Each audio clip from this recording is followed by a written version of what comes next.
আসসালামু আলাইকুম রহমতুল্লাহি ওয়া বারাকাতুহু। একই ইবাদত, একই আমল নবী সাল্লাল্লাহু আলাইহি ওয়াসাল্লাম যেখানে করেছেন সেখানে করা সুন্নত, যেখানে করেন নাই সেখানে না করা সুন্নত।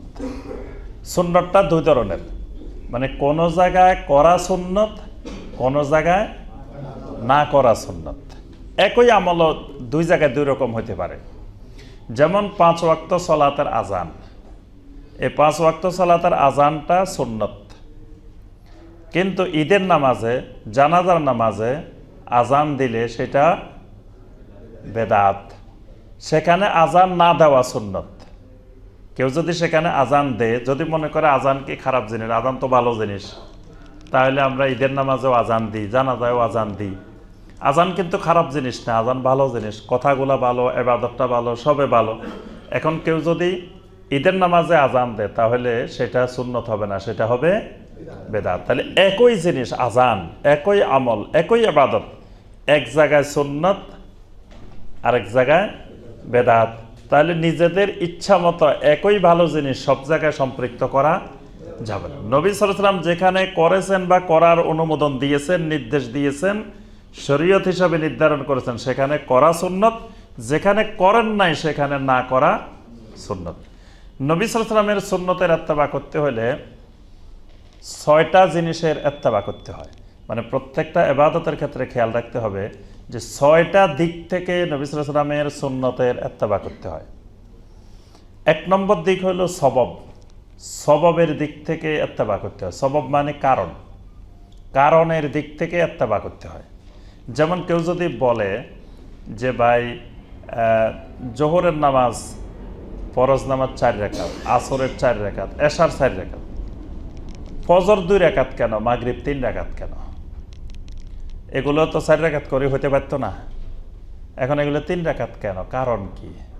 বা ফজর 2 রাকাত কারণ কি? আবার রাকাত কোনো সময় বেশি, কোনো সময় কম, এরকম আছে না? 5 ওয়াক্ত সালাত কিন্তু সমান না, কোনোটাতে বেশি কোনোটাতে কম। তাহলে এটার কারণ কি? তাহলে এটার কারণ কি করলে তখন জবাব কি হবে? যে কেউ যদি জিজ্ঞাসা করে যে এটার কারণ কি, যে কোনো ওয়াক্তে বেশি কোনো ওয়াক্তে কম, এরকম কেন? 5 ওয়াক্ত সমান সমান হবে, এটাই তো স্বাভাবিক নিয়ম, এত কম বেশি হবে কেন?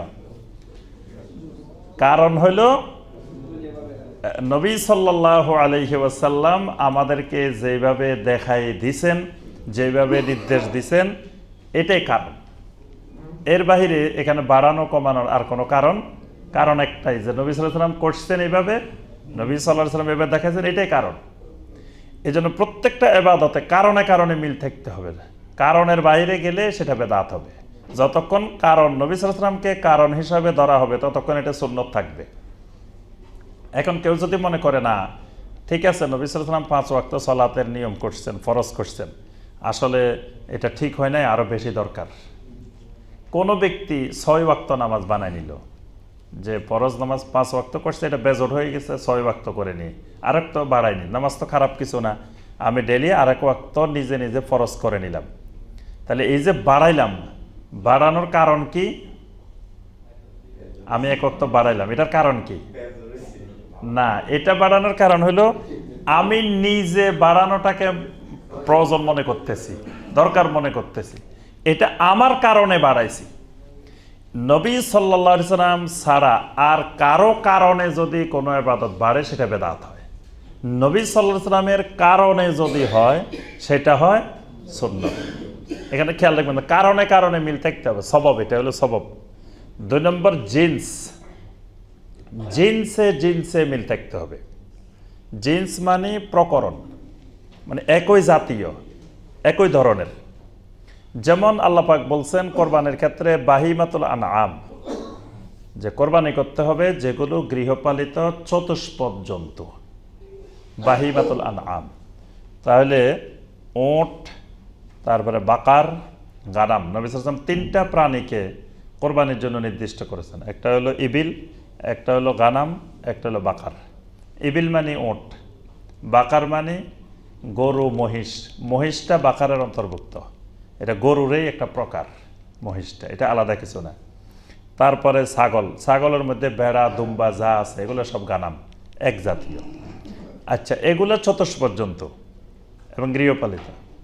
গরুও কিন্তু মানুষ পালে, গৃহপালিত চতুষ্পর্যন্ত। এখন আমরা যদি বলি যে গোড়া দিয়ে কোরবানি করব, এবং গোড়া কিন্তু অনেক ফকিদের মতে হালাল, অনেকের মতে গোড়া হালালও আছে, কারো কারো মতে গোড়া হারাম, কারো কারো মতে হালালও আছে। এখন যারা ধরেন হালাল মনে করে, তারা মনে করলো যে গোড়া দিয়ে কোরবানি দিয়ে দেওয়া যাবে। কেন যাবে না? একই জিন্সের গরু, যেই জিন্সের গরু একই জিন্সের, কিন্তু নবী সাল্লাল্লাহু আলাইহি ওয়াসাল্লাম যেই জিন্সের কোরবানির অনুমোদন দিয়েছেন সেগুলো সুন্নত। একই জিন্সের হইলেও যেগুলোর অনুমোদন দেন নাই সেগুলো বেদাত, সেগুলো সুন্নতের বাহিরে। তাহলে মানে জিন্সের দিক থেকে মিল থাকতে হবে। 3 নম্বর, কদরের দিক থেকে মিল থাকতে হবে। কদর, কদর মানে পরিমাণ, পরিমাণে মিল থাকতে হবে। পরিমাণের দিক থেকে যদি মিল না হয় তাহলে সেটা সুন্নত হবে না।